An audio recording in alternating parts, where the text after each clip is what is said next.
Hi everybody, this is Dino Chris from Prehistoric Facts, and this is a Q&A episode, and so we shall get started right away here. So we'll start with Nicholas here with a question here. It says, I am wondering how rare and widespread are fossils of the long-necked sauropod Alamosaurus in North America, and is it possible that it could live in other parts of North America, like the Hill Creek in Montana, Alberta, and Alberta, Canada? So this is a good question, Nicholas. I do like this question. So, is there other material of Alamosaurus out there? Well, all we know about Alamosaurus is that its fossils are discovered in Texas and some parts of New Mexico. And there has been some rumors that of, like, say, Alamosaurus fossils have been found in, like, say, Utah and Colorado, but that's still to be determined. But how has there been any? Is there a possibility that it could live, like in, like, say, Wyoming, South Dakota, North Dakota, Montana, of the Hell Creek Formation, and even like some parts of Alberta and Saskatchewan, Canada? It's a possibility, but would it be more? I would probably say it's more of like a Southern North American type of titanosaur sauropod, because since the fossils are a little bit more there than anything else. So, like in Texas, New Mexico, and those types of areas, I probably would say that it's a possibility, but we haven't found any Alamosaurus material in the Hell Creek Formation in, let's say, Wyoming, North Dakota, South Dakota, Montana, and even in Alberta and Saskatchewan and Canada.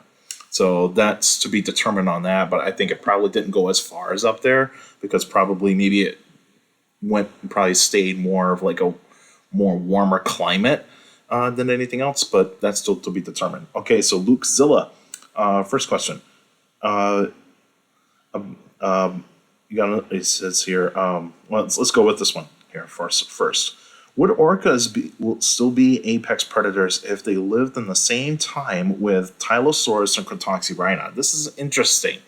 So what if orcas were put in the late Cretaceous period with Tylosaurus and Cretoxyrhina? Could they actually be able to adapt to that type of environment in where there's a lot of predators? Maybe, but the thing is that you need a lot of orcas in order to, like, take down, like, say, Basilosaurus and even Cretoxyrhina. And so I probably would say is that, like, say, if you put like a single pod of, like, a small pod of orcas, like, say, maybe 5 orcas in the late Cretaceous, and put them in the Western Interior Seaway, I'd probably say they're not going to survive that much longer. Even though that they are very, very smart animals, I'd probably say they would get a few chances in, but of course, they wouldn't even know what these animals really are. They would probably just think of them because, like, because, orcas, they would not dare try to attack something much bigger than them unless if they are willing to, if it's desperation. But maybe they can actually adapt, but I don't know. I really don't know, but that's a really good question. Another question about Basilosaurus. Would it be able to survive in modern day? I would say no, because first and foremost, Basilosaurus lived in a time where it didn't need blubber, and so because blubber is fat, it's basically fat, and Basilosaurus didn't really have that, and so it lived in a more warmer climate in the oceans, and so didn't need to use it. So when the climate got cooler, that's pretty much what happens is that the animal can't survive those types of changes. And when you're not sustainable to adapt to the colder climates, that's where it could get very, very hard on them. And I would say Basilosaurus would not survive in today's climate.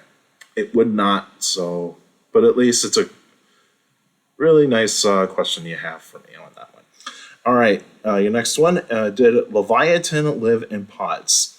I think it's a possibility. They're related to sperm whales, so I would probably say that, because since sperm whales do live in small pods or small groups, I'd probably say yeah. I'd probably say they probably lived in small pods, not large ones, but small ones. Just small ones, because I don't think they would, because, like, I would probably say the bull males probably did have like a little bit of freedom of to be able to be on their own a little bit more because they're larger and also they're a lot stronger. But then the females are a bit smaller. Is if you look at what modern whales are, is that the males are larger and the females are smaller. And so I'd probably say that yeah, it could live in small pods. It'd probably be more like a pair, and then maybe like another female with it. So maybe. And who would win, Himalayasaurus or Tylosaurus? This is a good one. So you got Himalayasaurus. This is a type of ichthyosaur that lived in the Triassic period, which is a very large ichthyosaur, can actually get close to 50 feet long. I would probably, but then you got Tylosaurus, which is pretty close to the same length. But I would probably go with that this is going to go towards Tylosaurus, because first and foremost, Tylosaurus is a mosasaur, and that Himalayasaurus has never seen a mosasaur. Mosasaurs have a much more incredible bite force, and so I'd probably say that the mosasaur wins this one. All right, here. Just looking through these questions here. I'm sorry if I'm holding you guys back here, but that's okay. I know you guys understand me. So, your other question here. Why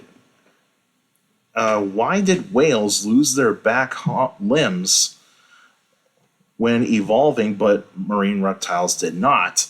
Well, I think it's to be more sleeker.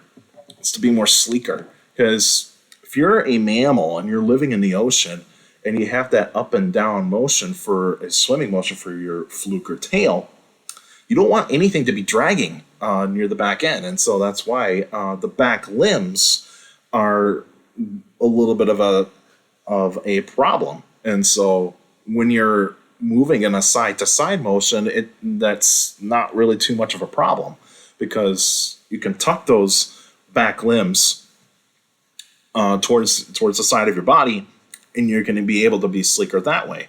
So it's all about the swimming motion right here. This is all about the swimming motion. Side-to-side swimming motion, you don't need to worry about drag as much, because you can just they can tuck those hind limbs back to be able to create more speed. Whereas a whale or a porpoise, the back limbs are a problem. And so those back limbs became useless, and they created a lot of drag. And so how were they able to move up and down in that swimming motion with back limbs? Because that creates a lot of drag, and so you're probably you want to lose those limbs as possible, because those hind limbs are a problem when it comes to drag. But good question though, Luke.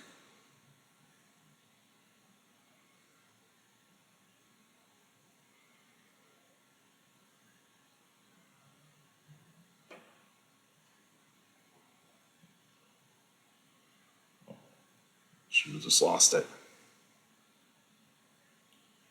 Here we are.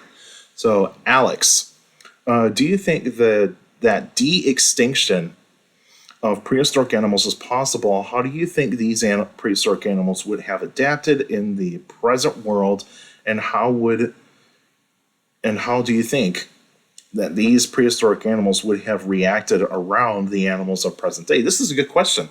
So de-extinction is a real thing that is happening right now, because scientists are planning to basically clone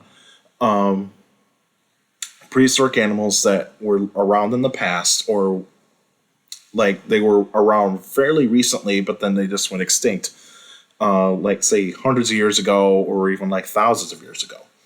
And so the thylacine, or the Tasmanian tiger or wolf, that's a really good example. They are planning to clone a thylacine. And the thylacine, we do have DNA, but now we actually got RNA with this thing. So this is going to be able to help scientists to possibly clone this animal. And with woolly mammoths, we're really close to possibly cloning a woolly mammoth, but it's not going to be a pure woolly mammoth at birth. It's going to be a hybrid, really, and it's going to take many, many, many generations for that, for a pure woolly mammoth to come back. And so the de-extinction is an actual thing, and it is possible. It is very, very possible because of how advanced the technology has gotten.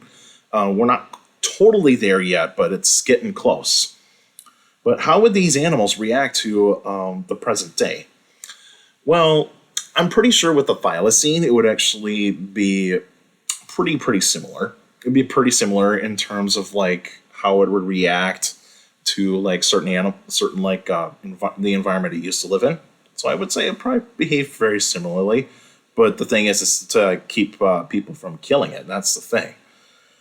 And how would they react to other animals? Well, like, say with a woolly mammoth, for example, some of the animals that were around during its time don't exist, and so it'd be a little bit strange for these woolly mammoths to like kind of see what these animals really are.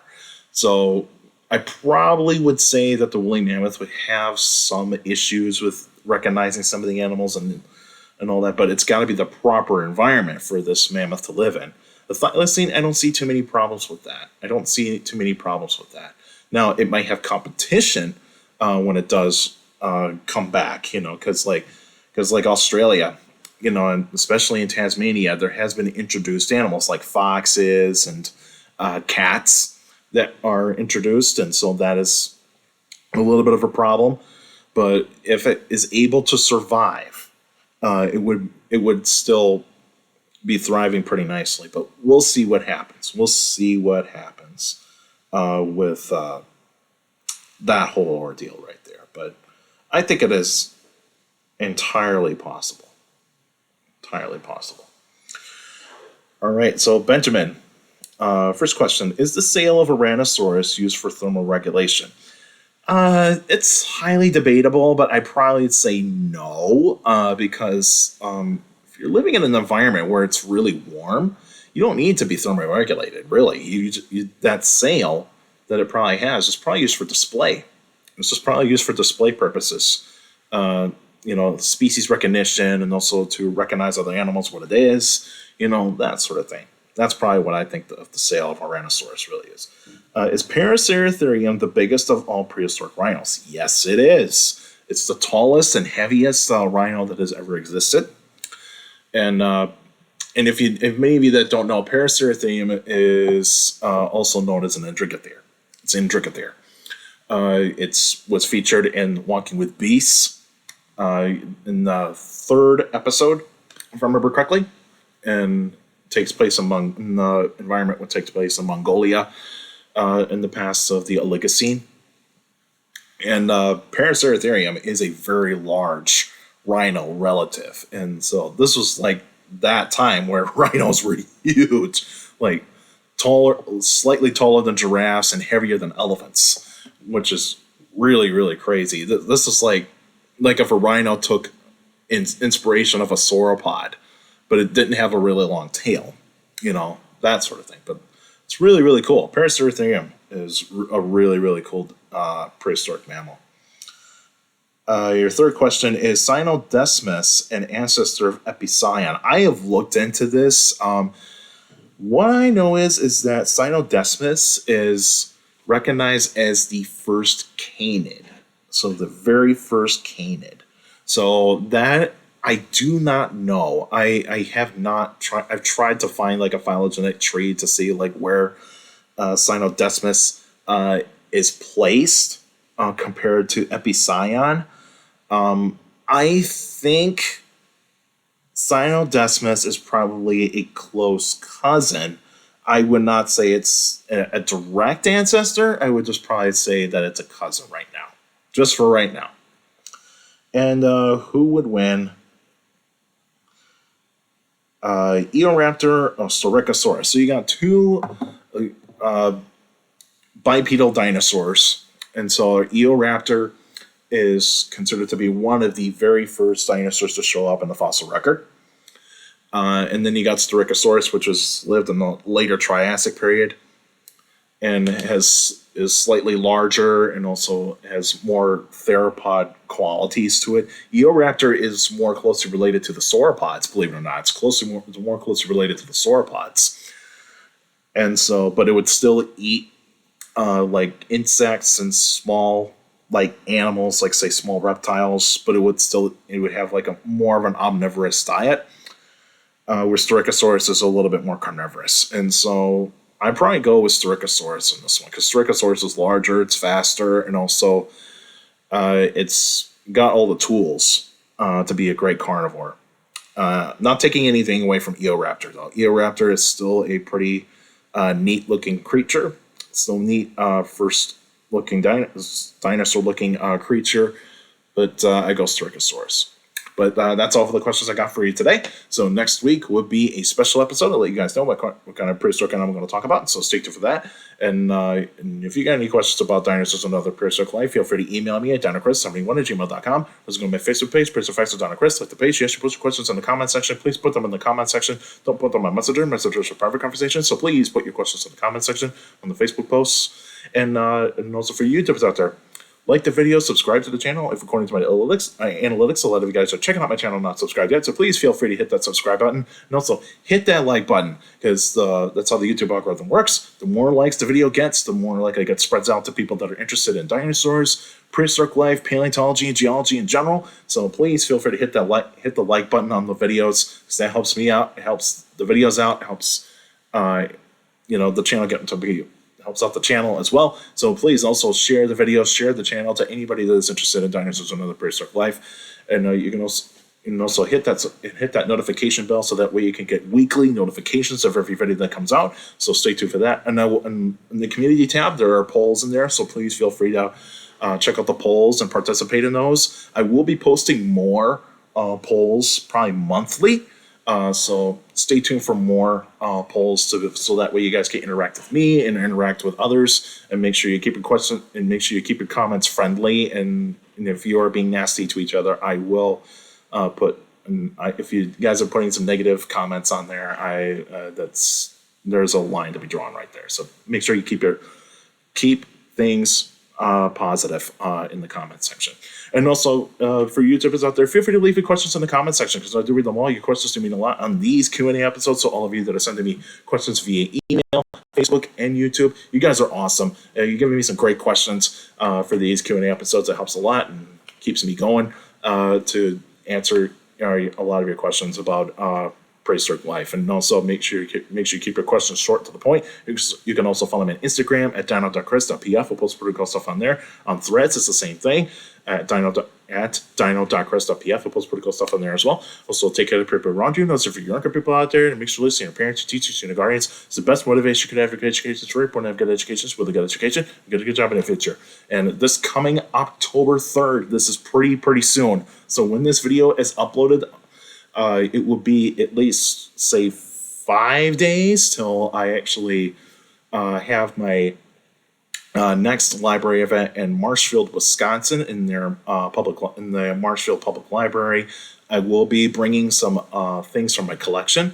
So any of you that are interested in coming down to Marshfield on October 3rd from 6 to 7 p.m. Central Time. So this is going to be in the evening. So if you're around in the Marshfield, Wisconsin area on October 3rd, 6 to 7 p.m.